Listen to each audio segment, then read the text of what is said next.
Bismillah walhamdulillah wassalatu wassalam ala rasulillah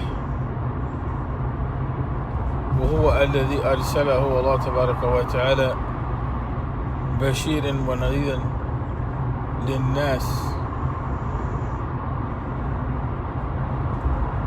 wa anzala alayhi ash-shifa wa huwa al-Qur'an wa bayyana lana ma fihi فنصلي ونسلم عليه على النبي. We wanted to focus on the whole idea of Islamic trauma therapy. Its importance and its necessity.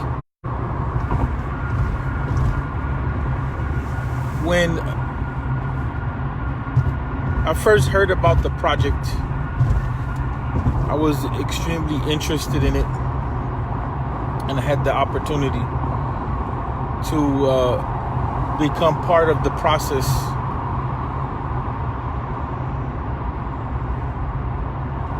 It's been almost like about maybe 6 months or so now that I went and did some training in it with Sister Dunya Lang, who was instrumental in bringing the project to fruition. But the more that I deal with the Muslim community, the more that you see that this type of work is a necessity. The Islamic trauma therapy approach is unique in that it involves a spiritual component which is missing in much of the work that deals with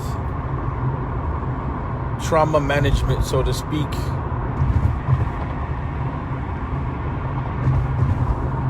Having a systematic way of working through traumatic experiences which are painful and disruptive to our ability to function, that are continuous and repetitive, and have much influence in our lives, is extremely important. It's important for us to be able to have tools to manage these issues in a way which is in conformity with Islam.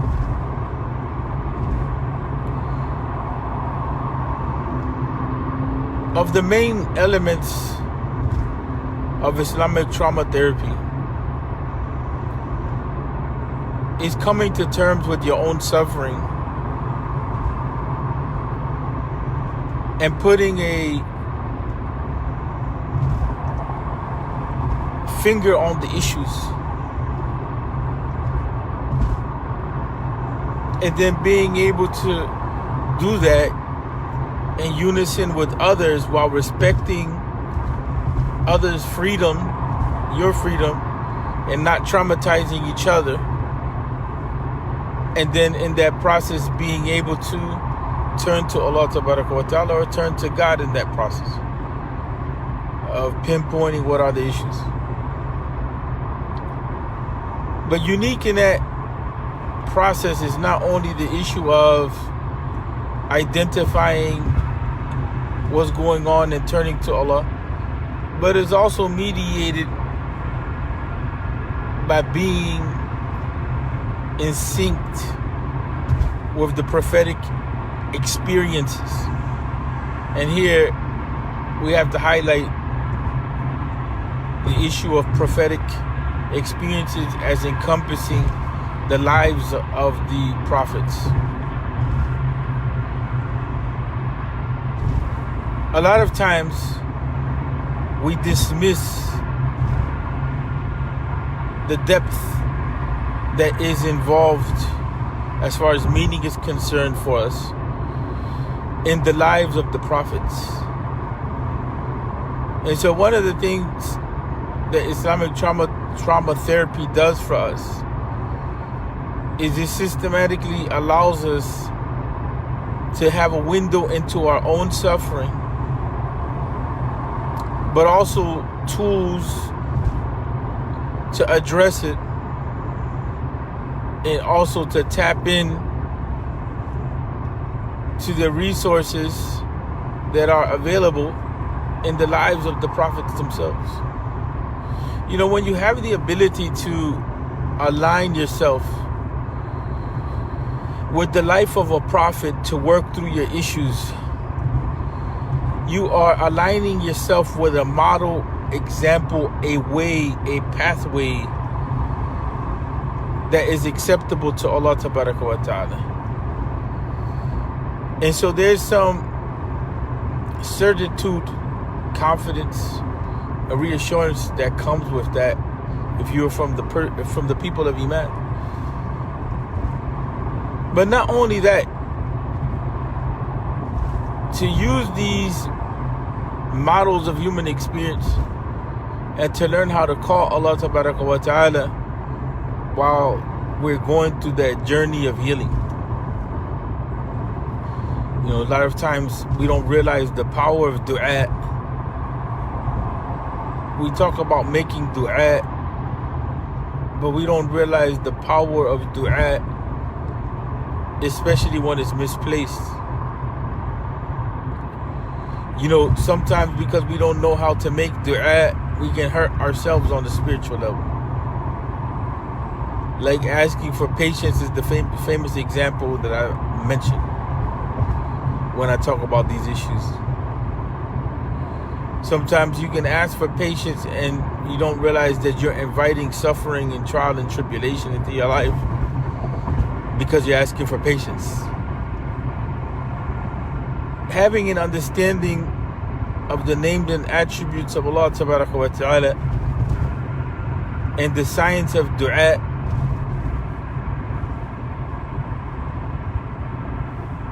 is extremely important in our spiritual journey, and the munajat, in which, you know, we learn how to call Allah Tabaraka wa Ta'ala under distress and duress. There's a science to dua. In dua, it is the weapon of the believers, mukhul ibadah. It's the heart of ibadah. But it's the weapon of the believer, and just like any other weapon, if you're not trained properly in it, it can be harmful. Prayer is like that. And so between prayer and aligning ourselves with the experience of the prophets, or the varying experiences that they had, and learning the science of dua, and learning how to identify trauma and how to navigate it, how to process it, as they say. You know, this is fundamentally what makes up Islamic trauma therapy. In addition to the idea of working in groups, if possible, so that an energy is created of people by people that are willing to join together to enjoying that which is good, and to work through the effects of what are bad deeds or evil. Now, maybe not necessarily your bad deeds, that's part of it, but here we're talking about really when people harm us.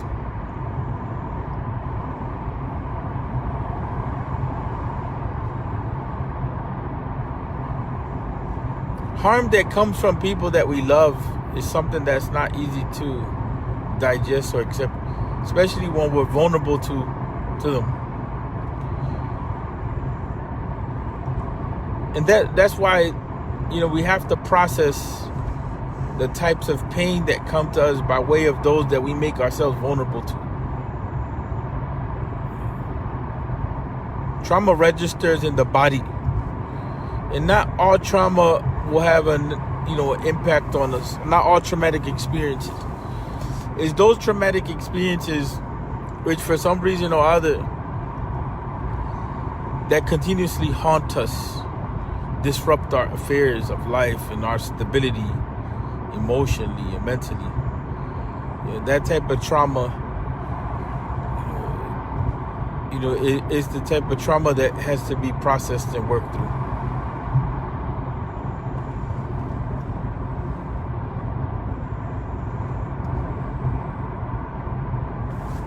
And so with the Islamic trauma therapy, the uniqueness of it is that it allows us to create a space that's safe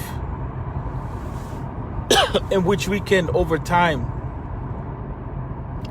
work through these issues which a lot of times remain in the secret and in the dark, process them, and allow Allah Tabaraka wa Ta'ala to, you know, to heal us. Sometimes some healing, you know, is only from Allah.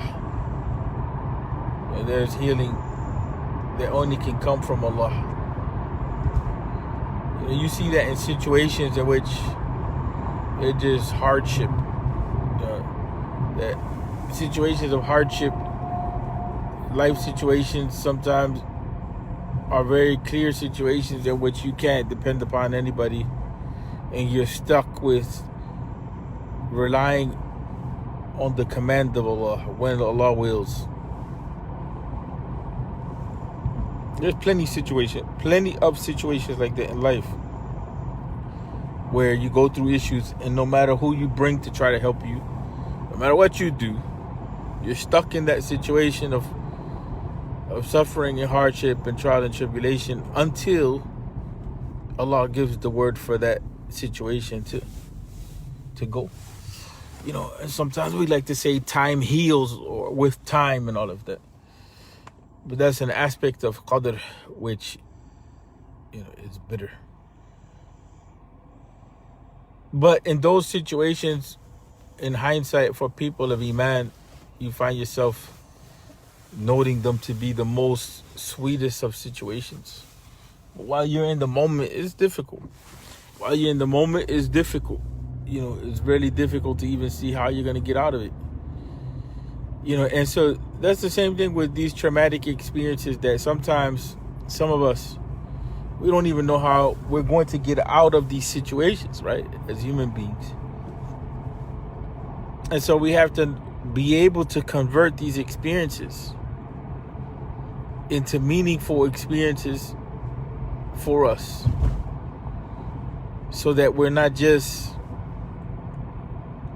victims of the situation. That doesn't mean that your victimness or victimhood is not real or worthy of acknowledgement, but we can't remain in that state forever, so to speak. You know, we have to learn how to work through it, so that we work through victimhood of being harmed or exposed to that, and then we can come back to, you know, a sense of self. So I wanted to kind of highlight, you know, what an Islamic therapy with trauma looks like. You know, and it's a cooperative effort. It's an honest effort. It's a simple effort. It is a effort that you take to align yourself with the greatest human beings on the earth that lived, the prophets, and how it is that they navigated through suffering and pain, and then you yourself, you know, utilize the tools of Iman to come back and work through that. You know, and there's some power in that. But it is a process. You know, people, a lot of times as Muslims, and I want to close on this note, you know, we're blind to the realities of life in this regard. You know, we go through issues, and then, you know, and when you get people that are honest, they make it clear that, you know, we go through issues, and a lot of times, you know, we just put on that face of Alhamdulillah, and that's it. You know, and we have deep suffering that takes place, and we don't know how to work through it. You know, and it's disruptive. You know, and so it's important. You know, it's important to say, no, we're not going to drown in it, but we acknowledge that it's there, it's very real, has to be worked through, and we're willing to do that type of work, right? We're willing to do that type of work. And so Islamic trauma therapy, it involves a lot of these components, but there's no doubt that, you know, in one of the unique aspects of it as well is that it is a cooperative, collaborative relationship between the one who is facilitating the process of going through the experience of actually working through your trauma Islamically, and professionals who are trained in it from a psychological, perspective, from the angle of psychiatry and psychology when you start dealing with trauma. But in the end, as the book is noted, your body keeps score. There's a famous book written on trauma by a European scholar, and it's called Your Body Keeps Score. And actually, there's even some YouTube videos that he does, and he talks about traumatic experiences in the body. Your body keeps score, the title meaning indicating that traumatic experiences leave marks in the body, in emotion, in the muscles, in the body overall. And sometimes we can be suffering physically and not even realize that it's the end result of having experienced trauma, having experienced things which weigh heavy, and we take them in a way which is kind of detrimental to ourselves. That's important. It's important to, look at those types of issues, right? As Muslims, we have to stop playing. This thing out here, and I definitely want to end on this note, is serious. What's happening in the dunya today is serious. It's serious. One of our imams, may Allah heal him, bless him, bring him back to us in consciousness. He was just hit by a hit and run. And he's an older imam. He took me under his wing some years back.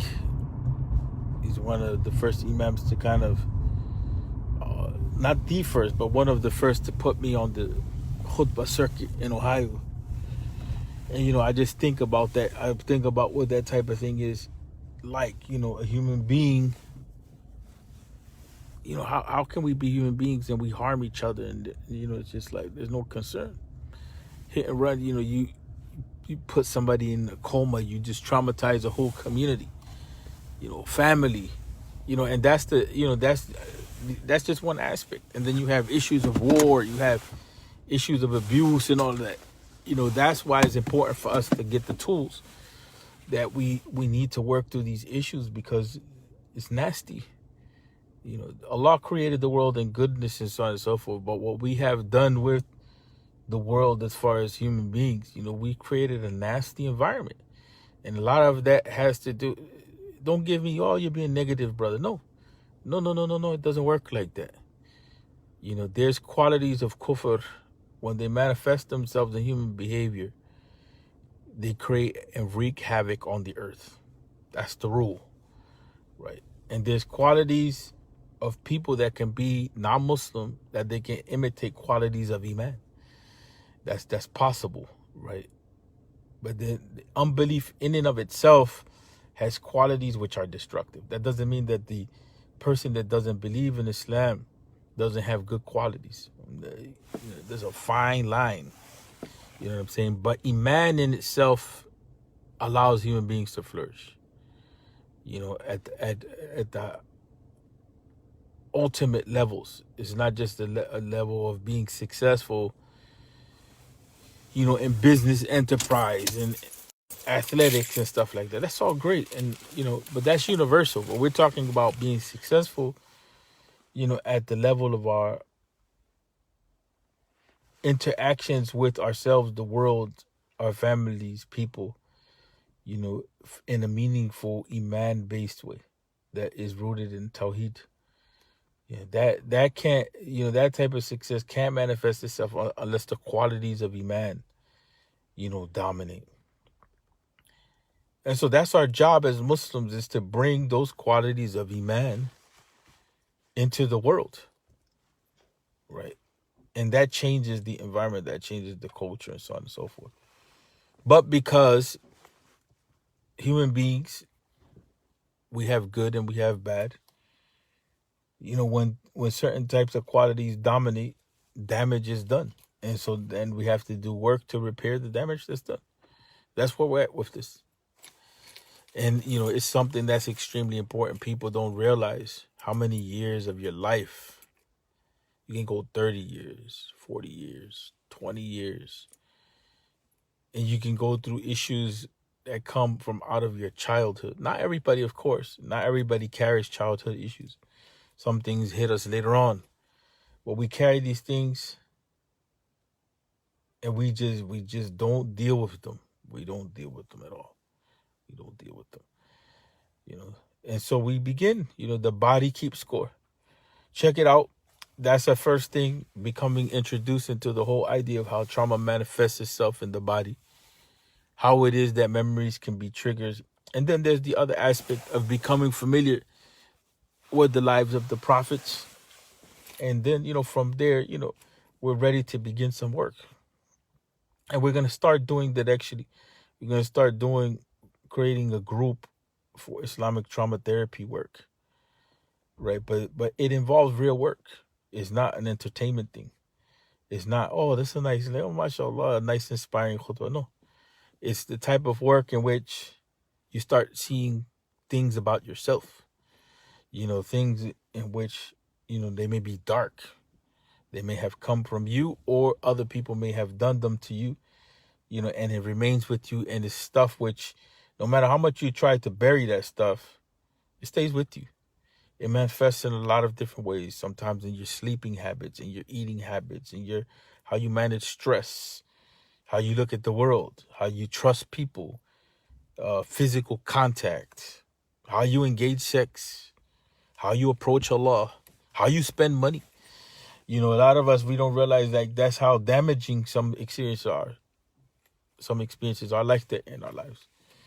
And so, there's a lot of work that needs to be done in that regard. And unfortunately, the Muslim community, not everybody's on board with the stuff that has to be done. And it's unfortunate, but the work has to be done. And it's not enough to just, go to professionals who are trained in mental health, because a lot of them don't have an Islamic basis.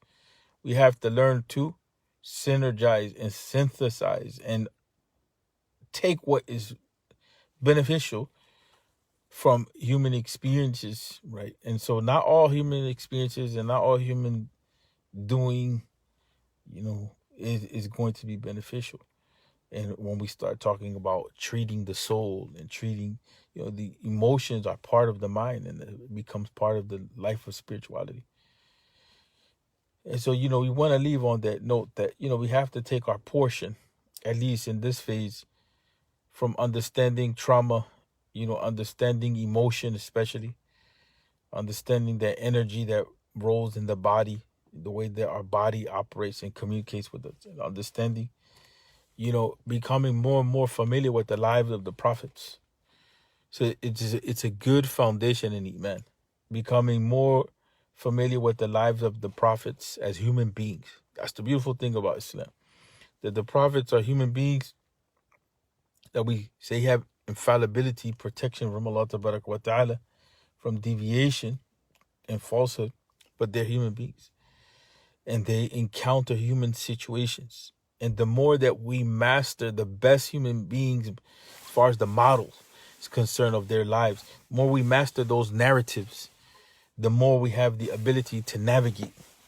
Stories are powerful in that regard. They allow us to release. They allow. Imagine Prophet Yusuf, alayhi salatu wasalam, he probably felt abandonment and betrayal, rejection, how he worked through that within the context of his own family. You think about Ibrahim alayhi salatu wasalam, what that means, Ismail having to leave your people, strangeness and so on and so forth. And you think of Yunus alayhi salatu wasalam and what it is that he went through. And so the lives of the prophets, those narratives need to be mastered so that we can begin to see, some techniques, at least at that level, within the context of those stories. We can put ourselves into those stories so that we can see how it is to kind of identify with human suffering, but also not allow it to overcome us. Because human suffering can cause people to go to kufr. Even if we use the example, for instance, of the Holocaust, how people within the Jewish community, a lot of them completely abandoned their religion due to the fact of what they encountered in suffering. Human suffering, if it's not dealt with and approached properly, it can break any of us. And it's not an issue of just being weak any man. It's an issue that it can crack you. You don't know how it's going to manifest itself. That's why it's important for us to learn how to navigate. How to navigate and not open certain doors. Certain doors, when you open them, if you open them and you don't have the proper tools, you're going in the black hole, and you may not come back psychologically. So, we have to do a lot of work. A lot of it involves being more conscious of how to be human, more conscious of how to deal with ourselves, more conscious of how to apply the deed, more conscious of how to use reason, to work through issues, more conscious of being honest with ourselves. That's the issue of sidq and being shuja. We have to be brave, because when you start trying to do human work, most people are a bunch of punks when it comes to that. They run. Why? Because you confront issues. You confront pain, suffering, darkness, fear. You confront a lot of issues. Confront a lot of being uncomfortable, having tension, anxiety. It's not comfortable. It's not a joyride. So I went further than where I wanted to go. But I just kind of wanted to outline those things, and I mentioned in the other live that, I'm of the opinion that our spiritual progress for many of us is limited because we're not dealing with these types of issues. Sure, there's people that have the ability to deal with these types of issues and they grow spiritually by leaps and bounds, but not everybody. Some of us are blocked. We're blocked from our growth because we have deep issues that we never resolved. And they keep piling up and piling up and piling up. And then they become a multiplicity of issues from a multiplicity of experiences, that really choke us out and hold us, and keep us prisoner. The pain and suffering, and it's not healthy and it's not good. So I want to